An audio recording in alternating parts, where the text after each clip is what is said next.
thoughtful ideas and suggestions for guests and topics. Events, programs, and student activities. All the factors are useful.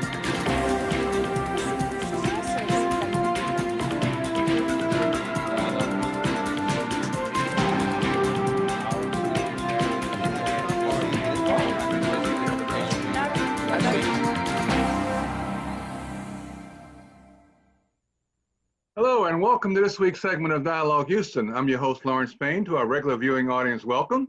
To those joining us perhaps for the first time here for HCC's TV Dialogue Houston, we're here now every Tuesday and Thursday at 6 a.m. and again at 6 p.m., Saturday afternoons at 3 p.m.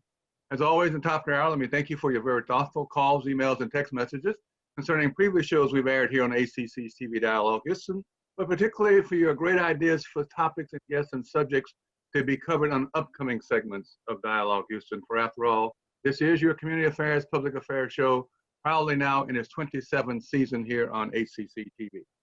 As always, we have a great show planned for you, and today is no exception. We are doing it in two parts as usual, and in the first show, we have someone who I've wanted for a while to have on the show, quite frankly, and a couple of things have made it more advantageous for me to reach out and do it, and I'll tell you about both of those. And he is none other than Wayne Young, who is the CEO of our great Harris Center for Mental Health and Intellectual Development Disciplines. And he has really been able to turn this organization in such a great service to all Houstonians. They serve 88,000 people a year, open 24 hours a day, and it really does a wonderful, wonderful job in this community. I might also add that Wayne is the chair of the Texas Health and Human Services Behavioral Health Advisory Board, and in that capacity really understands all what's happening in the state of Texas when it comes to mental health. But as I said, I wanted to have Wayne on for a while, and now that he serves with me on the Mayor's Task Force for Policing Reform, that gave me an extra reason to want to have him on, but also as a personal thing. A couple of weeks ago, a friend of mine, we talked off the ledge, off the end of committing suicide due to his deep depression associated with bipolarism. He and his sister and I rather were able to get him off the edge, and a lot of this had to do with the help we got from the Harris Center and the follow-up and the treatment that he is in and now. So I wanted to really thank Wayne for that. Even though he did not know about it, I wanted him to know that's just my extra push for doing this. I saw it at work myself personally. So with all that said, let me just stop there and say, Wayne, welcome to Dialogue Houston. What a pleasure to have you on. Thank you, Larry. I appreciate the opportunity to be here. And I hope your friend is doing well. I hope his recovery is going and he recovers fully. A lot of good follow-up and a lot of good help and a lot of good people. He's doing well. I think the post-traumatic stress syndrome, the bipolarism, the depression, the COVID-19, the anxiety of being out of work. I think everything just, like many people right now, just piled up, and enough was enough. But anyway, so tell us, you have been here with us in the city for a while with the center. You're doing great work. But before I get into any other thing, let's tell us a little bit about you and introduce yourself to our audience. Yeah, no, I appreciate that. I've been the CEO here at the Harris Center for Mental Health and ID for the last 3 years. It is the opportunity of a lifetime to get to work in such a mission-driven organization. We have 2,400 dedicated employees who just care about our community's mental health and IDD needs. And so it's a tremendous opportunity. By way of background, I have spent almost my entire career in and around behavioral health care. It's my passion. It's what I'm most firmly engaged in and the work that's most important to me, and have been blessed to be able to do that work for a long time now. Mental health is still that issue that we have difficulty talking about. It is hard for people to admit, hard for people to talk about, whether it's family, friends, associates, business partners, whatever it may be. We all know someone, we all know probably more than someone who is suffering or have gone through, but it's still a very much subject, not as taboo as it used to be to bring it up, but it still causes pause and angst in human beings when you raise it. Is that changing a little bit, and are we able to figure out different ways to address it and to get at the conversation? I think it is changing from when I started off in this field more years ago than I'd like to actually count and admit to. It clearly is, we're making progress. And I think it's because of the kind of disclosure you just shared, where you acknowledge that someone you care and know and care deeply about has had an experience with it. And I think the more influencers and opinion makers begin to disclose that and share that, it normalizes it a little bit every time. And we've had celebrities, the late Robin Williams, who lost their life to suicide, and many others, I think, help normalize the discussion. But there is still stigma associated with it, and that stigma sometimes has very real consequences in terms of people's willingness to seek treatment or engage in care, for sure. And there's so many areas and reasons why people, it covers such a broad spectrum from mental and emotional health to schizophrenia, to bipolarism, to depression, to anxiety disorders, to drug addiction, to alcohol. All of those things are kind of lumped together, but they actually are such separate trends I'm learning now that when one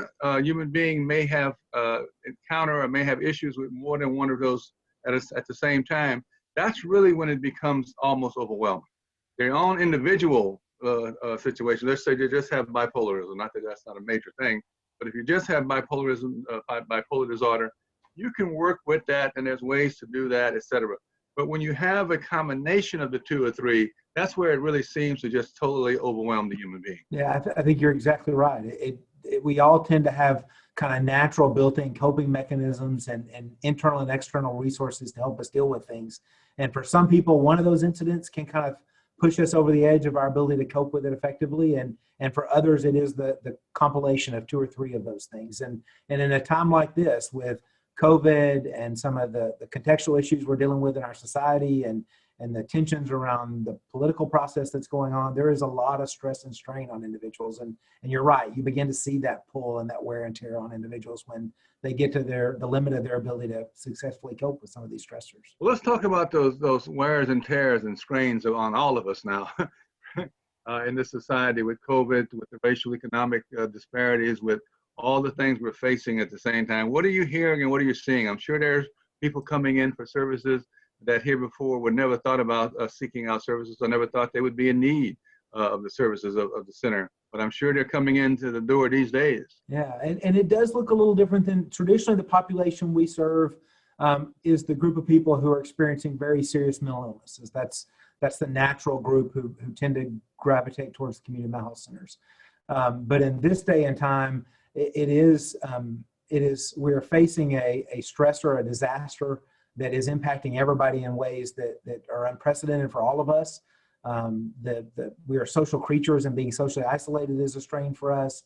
The anxiety that's being produced. We happen to have the opportunity to run the statewide COVID-19 mental health support line. And at some point in our conversation, I'd love to share that line so that if people please, they can access that. Please. But it provides ongoing mental health support for individuals who are impacted. And it is the nature of the calls are different than what we normally experience in our crisis line. I'll give you an example. The very first week we started the line, we got a call from a young lady who was kind of at wit's end, very stressed, very anxious.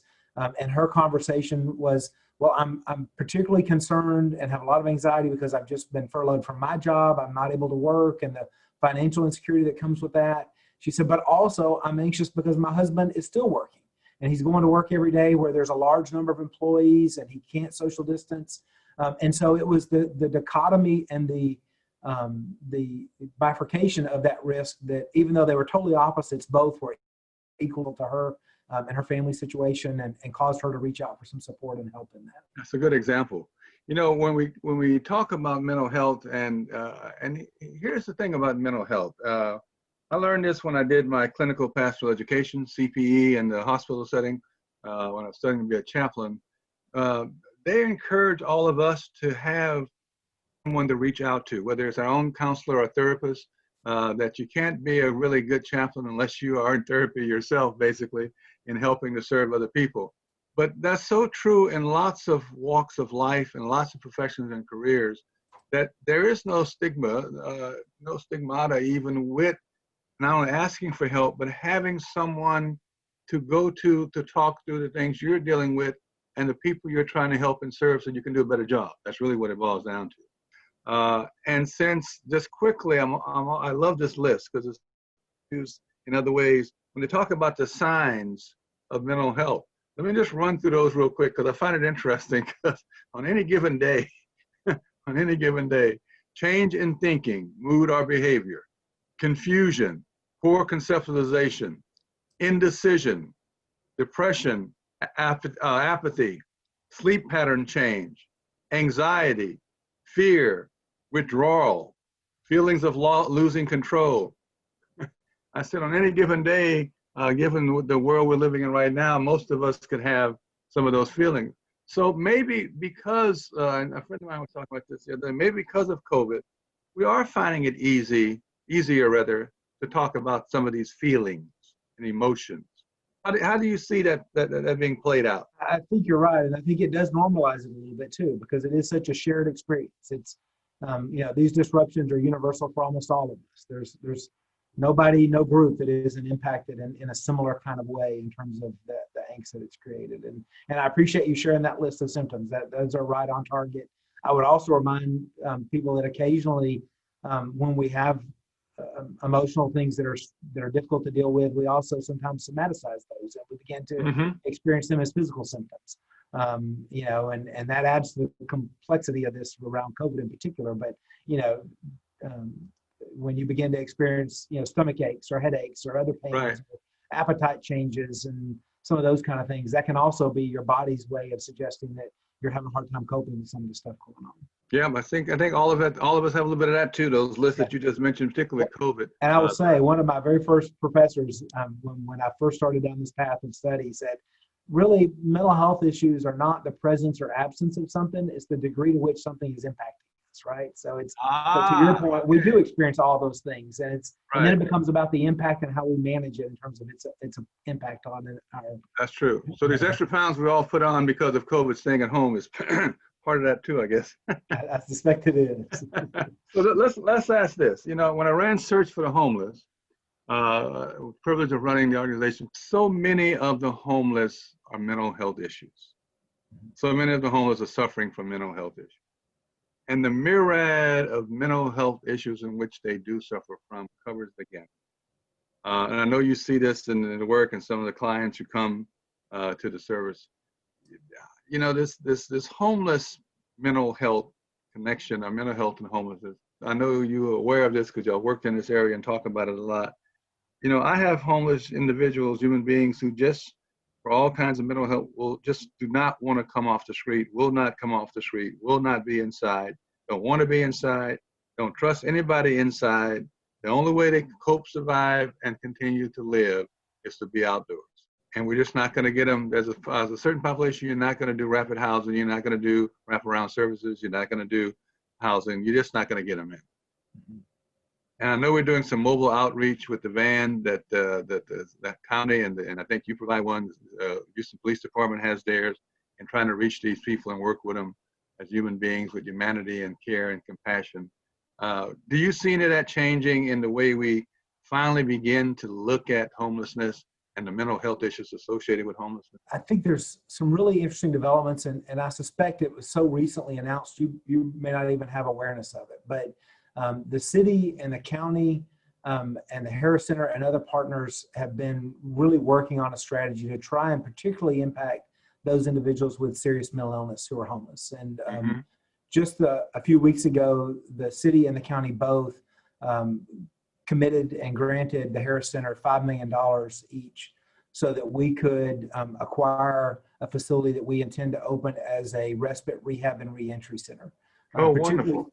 Particularly focused on individuals who are at that nexus of homelessness, criminal justice involvement, and serious mental health issues.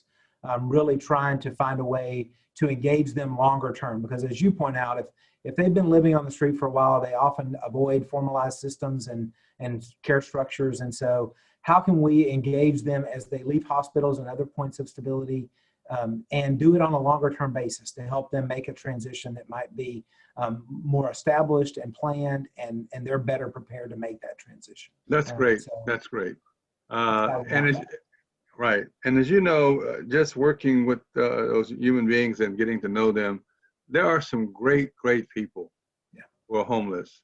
And the stories that have led them to homelessness and how they ended up there and why they're there, either the first time, second time, temporarily, been there for years and years and years, are all so compelling. Just to hear and listen to the stories of their life and their journey that had got them to this point. You know, but by the grace of God, many of us who live from paycheck to paycheck, and now with the realities of the economy, who might find themselves in that same situation. It's a very interesting story. I mean, I've had engineers, I've had doctors, I've had professional people, chemists, I've had a whole bunch of professional people that we ran into on the streets, and it's not who and what you think it is many times.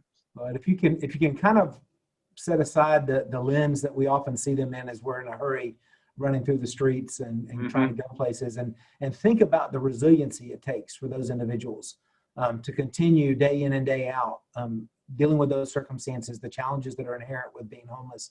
They're a really resilient group of people, and if we can figure out a way to leverage that resiliency, it bodes well for a future recovery if we can find the right answers to helping them enter into that recovery and engage in care, for sure. And we know that poverty, moving a little bit from the actual homeless, but to the next level, we know that poverty plays such a pivotal role in people's ability to cope in their mental health state. So let me shift gears now a little bit and talk about the current experience both involved in, and that is the mayor's task force on policing reform. Many of the human beings that police come into contact with, and some of the scenarios that we see played out on the streets are with people with mental health issues. And I know that you and your wonderful work that you've done on this task force and the committees that you were on and the wonderful time and energy you put into the work, which we really thank you for and appreciate.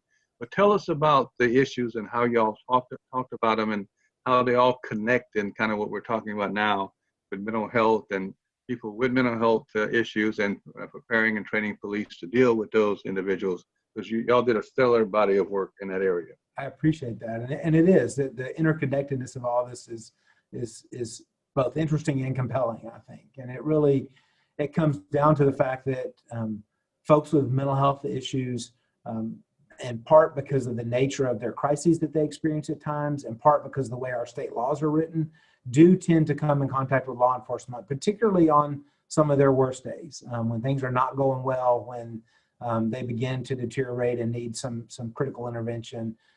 It is not uncommon in all of our communities across the country for law enforcement to be one of the first groups who responds to those individuals. And so the compelling work that was being done in the task force and the discussions that were had really did give a chance to kind of reshape that conversation and allow for some thought about, do we want that in every case? Do we want law enforcement to be that first group who shows up when there's a mental health crisis?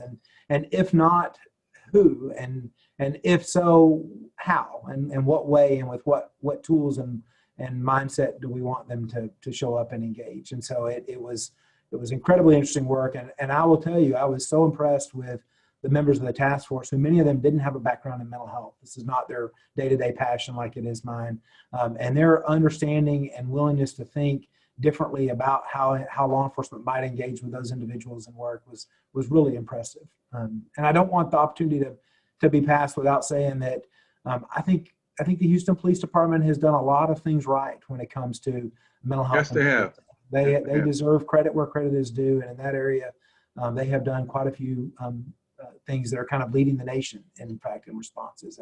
And that doesn't mean there's not plenty of opportunity for improvement as well, but I think that's important to be said. And they have and continue. You know, the crisis intervention piece of this work within the reform, and, you know, HPD again is doing some great work and have led that. The 12 units they have that respond with a social worker or with a mental health professional also as a partner with the arriving office needs to be expanded. Obviously, the city of Houston's huge and large and the number of calls we get. And I think that's one of the key takeaways in this report is to expand that, but not only expanding to have the mental health person there in the crisis response, but to give the police officers much more training in this area. So when they do show up on the scene, because what you see played out so often, not only here in Houston, but across the country, the scene of the encounter with the person who has mental health challenges and issues at that moment which always ends up somehow, even knowing that the person has mental health issues, rather than de-escalating or moving backwards and backwards, ends up not de-escalating, but escalating into what you see, the shootings and the murders and the deaths. And I know we've talked about this in task force, and you know you're aware of this. What more can be done in this whole area of training around this issue with our police officers? And I think the training expectations of our law enforcement officers are increasing. At this point, all new cadets have 40 hours of training. But I think about the complexity of behavioral health conditions and the required response and the flexibility it requires to be able to respond successfully to deal with somebody in a mental health crisis. And I'm not sure 40 hours gets us there. It is a big start. And I appreciate the commitment that all the law enforcement agencies are making and trying to go down that path.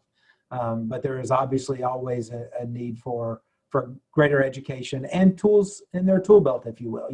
De-escalation skills don't come naturally to everyone. And sometimes they're antithetical to the concept of a presence, right? I mean, sometimes having a police presence and controlling a scene through that presence in a kind of more authoritative way is contradictory to what you might want to do when you're trying to de-escalate someone and allow them to calm down. And so I think being nuanced and understanding about when and how to apply different approaches is going to be a critical part of that training as well. And in some cases, can we do some things to avoid them even being there?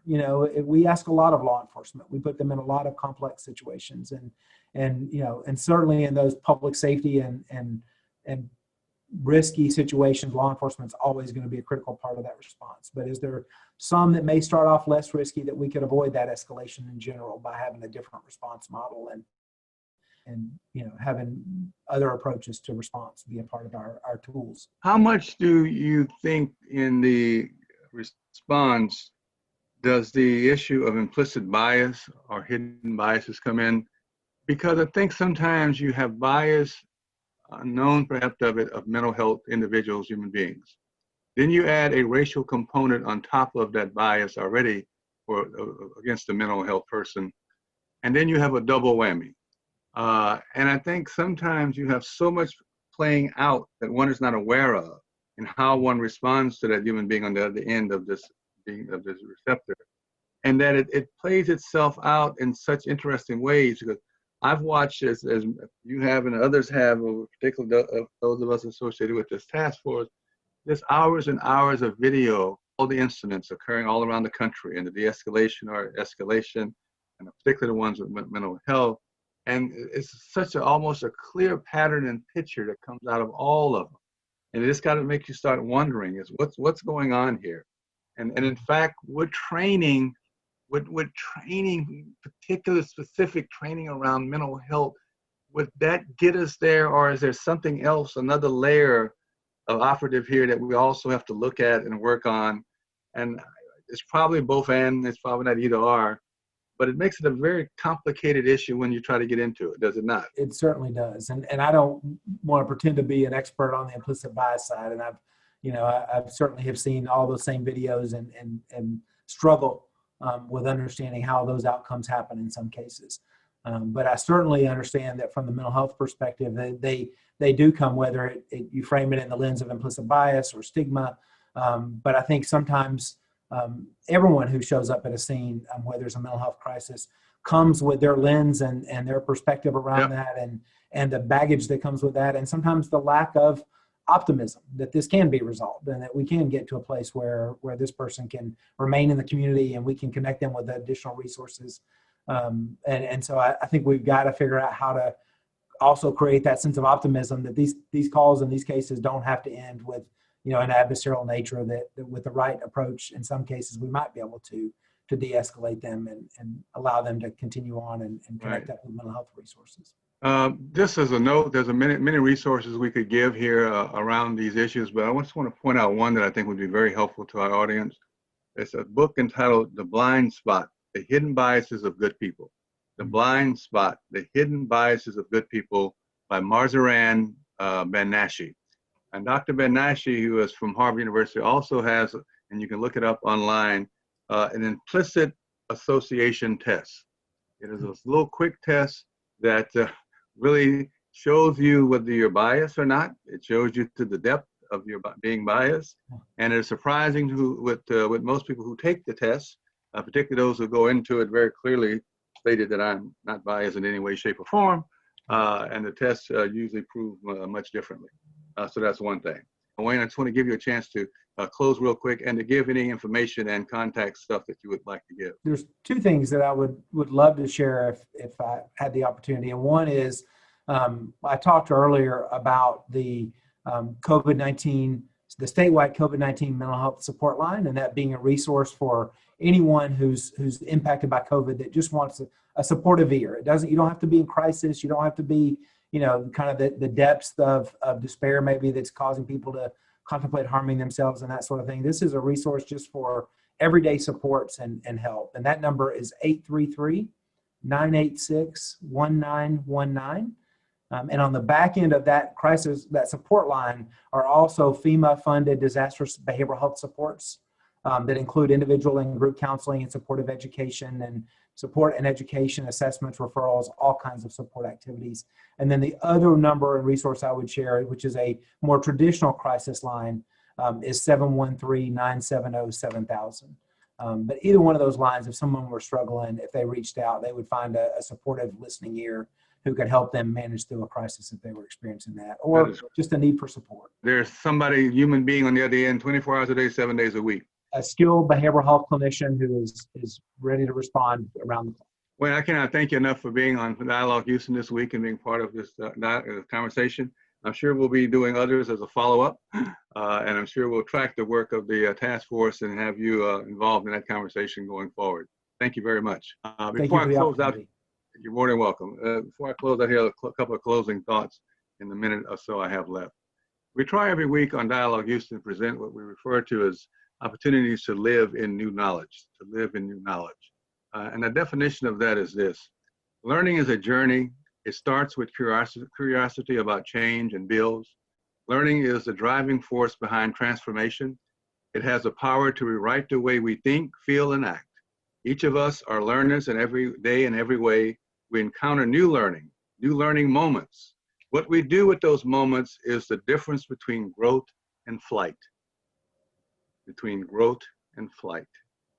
There's so much happening around us today in every arena of our lives, social, economically, political, etc. We need to really reach out and to gain as much new knowledge as we can. Take advantage of the things we've talked about over the years. We refer to them as teachable moments, and really glean from those moments what you should, in your own psyche, take in and process into your own processing filter of turning information into education, education into knowledge, knowledge into wisdom, wisdom into action, and doing something. It's important that we process all of that stuff. And so as we go forward each week here on Dialogue Houston, we'll continue to try to do this. Tell me I have to get out of here for now. So as always, we want you to continue to be safe, to be well, until we get together again. Peace, power, and love.